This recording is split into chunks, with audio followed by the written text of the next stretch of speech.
Ok, entonces empezamos en 3, 2, 1, ya. Buenos días compañeros, máster. El día de hoy vamos a presentar el proyecto para la clase de evaluación de impacto social y ambiental. Nosotros somos el grupo número 1 conformado por Alex Fu, Armengol Domínguez, su servidor Carlos Reyes, Lili Romero y Raúl Villamil. Nuestro proyecto consiste en la planta de generación de energía a partir de residuos sólidos urbanos. Dentro de la tabla de contenido contempla en los objetivos, el área del proyecto, participación y marco legal, impactos ambientales, plan de monitoreo y control, seguimiento y conclusiones. Dentro del objetivo de estudio del proyecto está evaluar el impacto social y ambiental que se deriva por la construcción de una planta de generación de energía a partir de residuos sólidos urbanos ubicado en la ciudad de Tegucigalpa. Dentro de los objetivos específicos tenemos identificar todos los impactos ambientales directos e indirectos, evaluar dichos impactos ambientales y a la salud pública, exponer medidas de mitigación y compensación y por último exponer impactos positivos que el proyecto trae. Esta planta propone la incineración de todos los residuos sólidos urbanos acumulados en el vertedero o el crematorio municipal.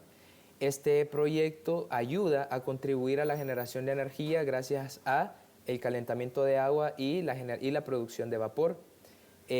La categoría de este proyecto es categoría 3 y dentro de las fases se han tomado 3 que son adecuación, construcción y operación de dicha planta. El área de estudio, como ya había mencionado anteriormente, está ubicada en el Distrito Central, departamento de Francisco Morazán, carretera Olancho, con sus limitaciones en diversas colonias, y el área total para construir el proyecto es de 72.214 metros cuadrados. Dentro de las diferentes áreas de influencia tenemos la directa, que consiste en suelos, agua y emisiones. Dentro de los suelos existe obviamente la excavación, todas las alteraciones por suelo derivado de estas actividades, las aguas, el uso responsable de las aguas para este proyecto, y las emisiones, obviamente que mediante la combustión se tienen que mitigar y reducirlas para no poder afectar a las demás comunidades. Dentro de las áreas de influencia indirecta tenemos flora y fauna, olores, ruidos, impactos sociales y económicos y el impacto a la salud pública. Dentro de estas áreas nosotros pudimos observar que flora y fauna no existe alrededor, olores se eliminará gracias a esta planta todos los que son emitidos en el vertedero, el ruido se estima una producción de ruido de 140 decibelios por turbina, obviamente mitigado, y el impacto social económico se mantiene siempre el reciclaje informal y la generación de los empleos directos, indirectos e inducidos, al igual que la salud pública, con la reducción de vectores y contaminación, al igual que la disposición segura de cenizas. Los dejo con mi compañero Armengol. Buenas tardes, compañeros máster, dándole seguimiento a lo que continúa de la exposición.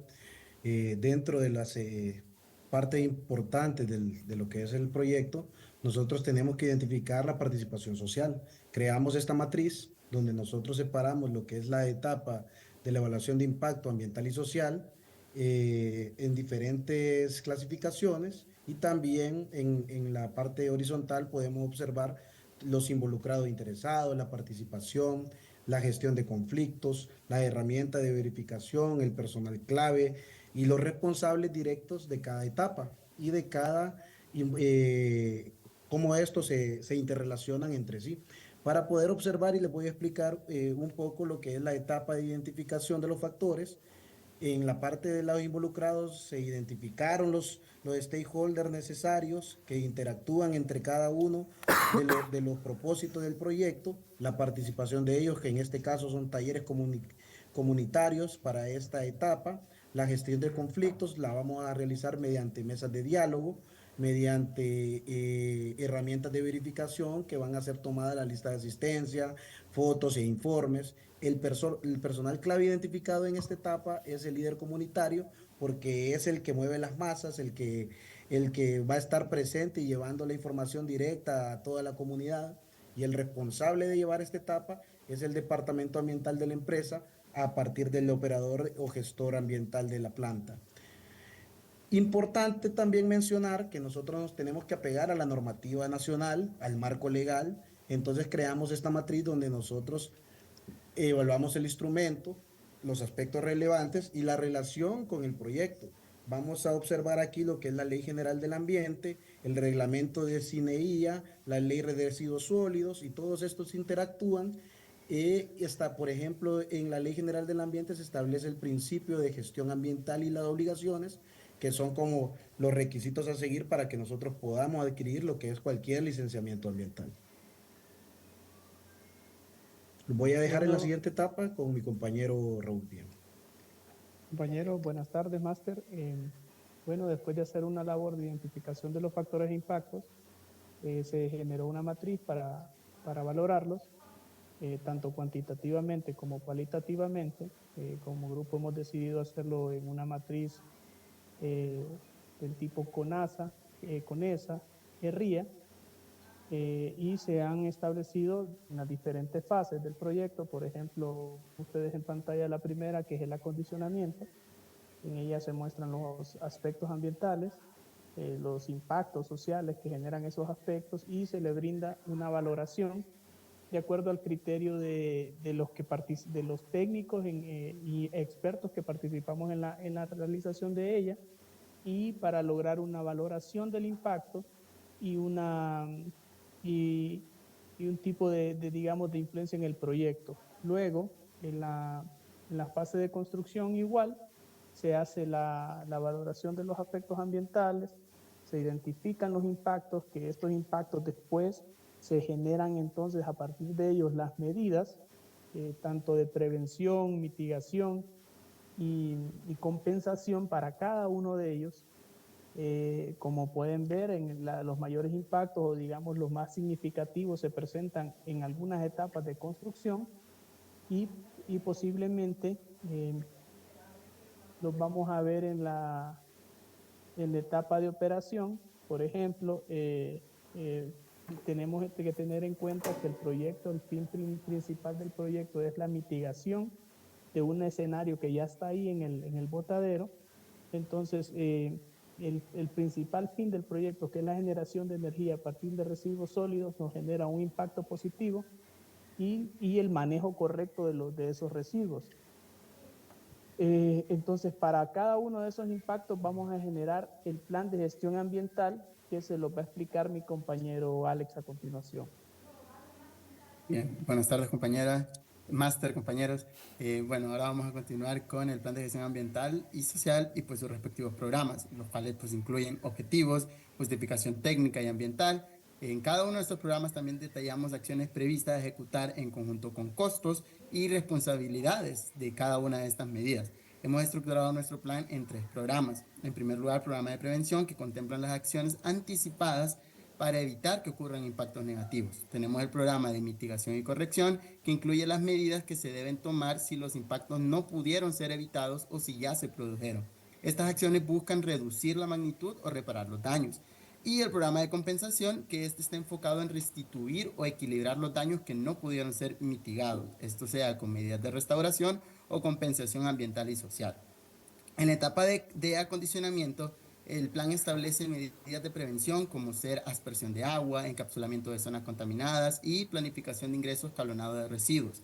Si estas acciones no fueran suficientes, también se han previsto medidas de mitigación, como por ejemplo el uso de barreras físicas, el bombeo de lixiviados y bioenzimas para los residuos acumulados. Y en cuanto a la compensación, se contempla restaurar zonas impactadas, aplicar técnicas de control de polvo y asegurar el manejo adecuado de la maquinaria. En la etapa de construcción de la planta se aplican muchas medidas de manera simultánea debido a la cantidad de actividades en ejecución. Para la prevención está el uso de rutas de acceso controladas, estabilización de talaúdes y prácticas de eficiencia energética. Cuando no es posible evitar estos impactos, se activan las medidas de mitigación, como ser la revegetación de suelos, saneamiento de zonas afectadas o la reprogramación de actividades en horarios de menor impacto. Para la compensación se aplican acciones como reposición forestal, instalación de filtros, monitoreo ambiental constante y recuperación de terrenos degradados. La etapa de operación de la planta es crítica para garantizar que la planta funcione bajo un modelo sostenible a largo plazo. Entonces tenemos medidas de prevención que incluyen zonas impermeables, sistemas de contención, adecuada capacitación técnica al personal. Dentro de las medidas de mitigación tenemos considerar la medición de suelos, extracción de aguas contaminadas y activación de protocolos de emergencia ambiental. Para la perspectiva de compensación, pues planteamos restaurar márgenes de cuerpos de agua, instalar filtros especializados y asegurar la implementación de planes de control y seguimiento ambiental.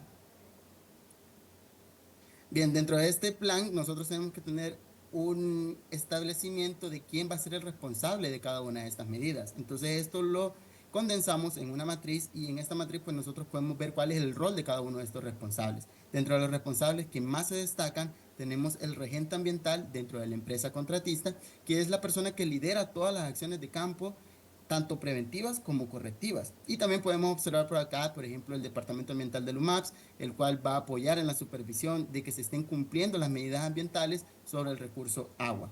También tenemos el Departamento Ambiental de la empresa operadora, quien va a tener las acciones de monitoreo, educación y control ambiental. Y por último, la comunidad local, que también, como ya lo hemos mencionado antes, juega un papel fundamental.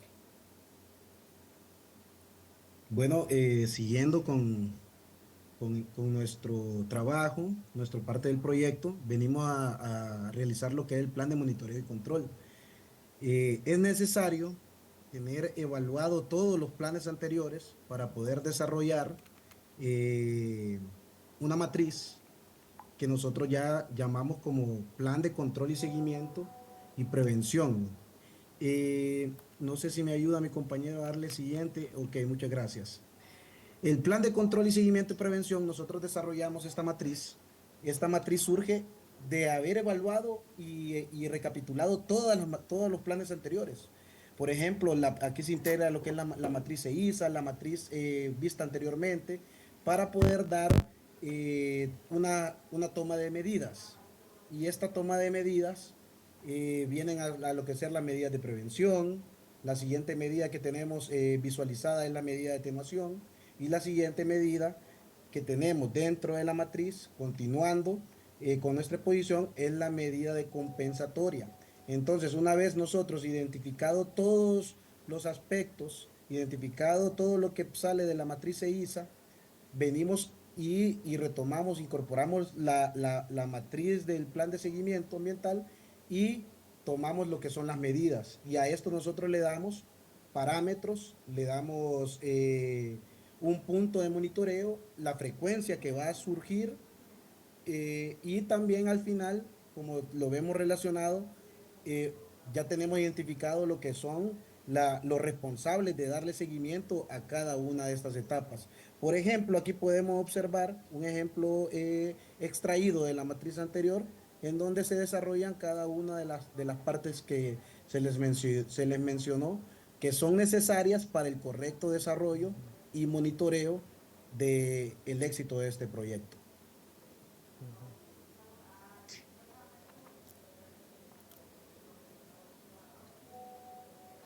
Bueno, ya después de realizar y tener identificado todos los programas, se genera un cronograma de aplicación de las medidas que lo vamos a mostrar ahorita a continuación. Bueno, el cronograma también tiene las 3 fases en las diferentes etapas de las medidas ambientales, en la etapa de prevención, en la etapa de atenuación o mitigación y en la etapa de compensación. Hemos establecido digamos, un término de 24 meses, o sea, 4 semestres, que durará el monitoreo, la ejecución y el monitoreo de estas medidas. Por ejemplo, en el acondicionamiento, las medidas se van a aplicar en el primer semestre y vamos, por ejemplo, como ustedes pueden ver ahí, los 2 primeros meses van a ser medidas de prevención, luego 3 meses vamos a estar en medidas de mitigación y los últimos 2 meses vienen las medidas compensatorias de acuerdo a esa fase del proyecto. Igual en construcción, si ustedes lo ven como es una etapa muy larga, de las más representativas del periodo de ejecución de las medidas, entonces las que se ven anaranjados son las etapas de atenuación, porque esas van de la mano con la ejecución del proyecto, porque vamos queriendo nosotros, digamos, mitigar cada una de los impactos que se van presentando en la ejecución del proyecto. Y luego tenemos, por último y no menos importante, la aplicación que vamos a tener en la última fase de operación. ¿Por qué en esa fase se presta en el último semestre? Porque son las medidas compensatorias sociales más importantes, como por citarles dos ejemplos. Una es electrificación de algunas comunidades cercanas y la otra son planes de sistemas de agua potable en colonias adyacentes. Y en este otro cuadro ustedes pueden observar los costos de todos los planes de medidas que le hemos venido explicando. Aquí están cuánto nos va a costar a nosotros los planes de participación, cuánto nos va a costar los planes de aplicación de las medidas ambientales, tanto en prevención como en mitigación y medidas compensatorias, y también los planes del monitoreo de todas esas medidas, teniendo un costo total de más de 16 millones, que la justificación económica de estos costos ha sido de acuerdo a la expertise de que hemos tenido nosotros en campo. Sin embargo, el proyecto de la planta es un proyecto de mucho dinero, que en lo que representa el proyecto para esto no digamos, un porcentaje bajo.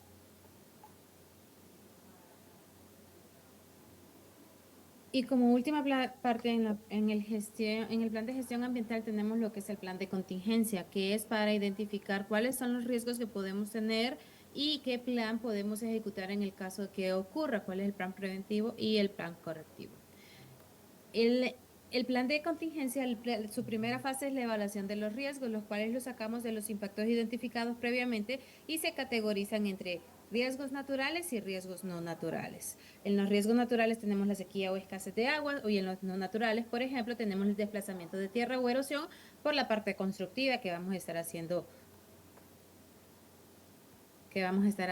movimiento de tierra. El siguiente paso sería agarrar uno de estos riesgos, uno de los que nosotros deseamos, y hacer el análisis de vulnerabilidad. Para eso sacamos el sequía o escasez de agua, que es un riesgo muy constante aquí en Tegucigalpa. Es algo que siempre ocurre y que su probabilidad que pase es alta. Entonces, una vez identificado, evaluamos cuáles son los impactos que podrían hacer que este riesgo ocurra, como la reducción de agua o los conflictos que tenemos con comunidades que están también luchando por obtener este recurso. La probabilidad de que ocurra ya será alto, medio o bajo, y por qué consideramos eso y el potencial impacto que podría tener y el nivel de criticidad. Una vez ya analizada la parte de la vulnerabilidad, vamos al mapa de riesgo, que los mapas de riesgo es poder identificar cómo nosotros bajo este riesgo estamos luchando contra las áreas directas e indirectas. Para ello utilizamos los mapas catastrales del SANA, en donde nos indican cuáles son el mapa catastral, la línea primaria de distribución. En todos ellos no encontramos una línea directa hacia la zona donde el proyecto está ubicado, por lo que concluimos que vamos a estarnos alimentando de líneas secundarias. Una vez hecho eso, seguimos a la parte del análisis de criticidad. ¿Cuáles son los principales procesos que son críticos si este riesgo se ejecuta? Uno es el sistema de enfriamiento y la otra es la gestión ambiental, porque vamos a estar cumpliendo con las normativas y vamos a estar evitando acciones de impacto, de evitar impacto. Una vez ya hecho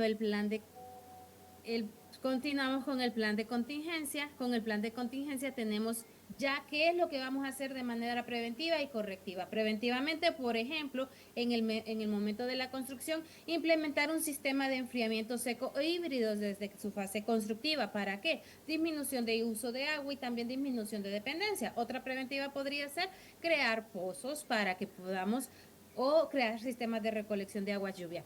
Correctiva, ya una vez que el riesgo ya ocurra, ¿qué podemos hacer? Activar un sistema de enfriamiento que hayamos implementado desde el momento de la construcción. Roles y responsabilidades, es importante tenerlos claros en un plan de contingencia, porque es importante que se sepa quién es la primera respuesta, el equipo de primera respuesta, y también que se sepa cuál es la responsabilidad del resto del personal en la planta una vez que si este riesgo llegase a ocurrir. Y también es importante tener coordinaciones externas con las organizaciones que en un dado caso se necesiten un vínculo. Conclusiones, este plan de contingencia es una medida que promueve estar preparados o hacer medidas de prevención correctivas y compensatorias en el caso que ocurra un impacto social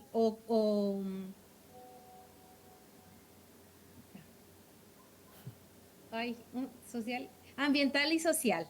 También para este tipo de proyecto en el que estamos haciendo el análisis nos presentamos múltiples desafíos, múltiples actividades y estamos teniendo múltiples impactos en diferentes áreas, suelo, tierra, aire, agua. Entonces es muy importante tener personas expertas de todas las áreas para que podamos hacer una identificación exacta y exitosa. Recomendaciones. Se recomienda tener una estrategia de gestión social mediante acciones proactivas de comunicación e inclusión. Este proyecto es un proyecto de una planta de energía eléctrica, por lo cual es muy importante tener a la comunidad informada de que este proyecto trae más ventajas que desventajas para que tenga una buena reputación y no tengamos ese riesgo de que por impactos sociales el proyecto se nos pueda detener. También es importante contar con coordinación con las autoridades de la alcaldía, por ejemplo, con todas las autoridades y regionales y locales para que nos den ese apoyo y también que estemos dando seguimiento y ellos nos avalen que estamos dando seguimiento al plan de gestión.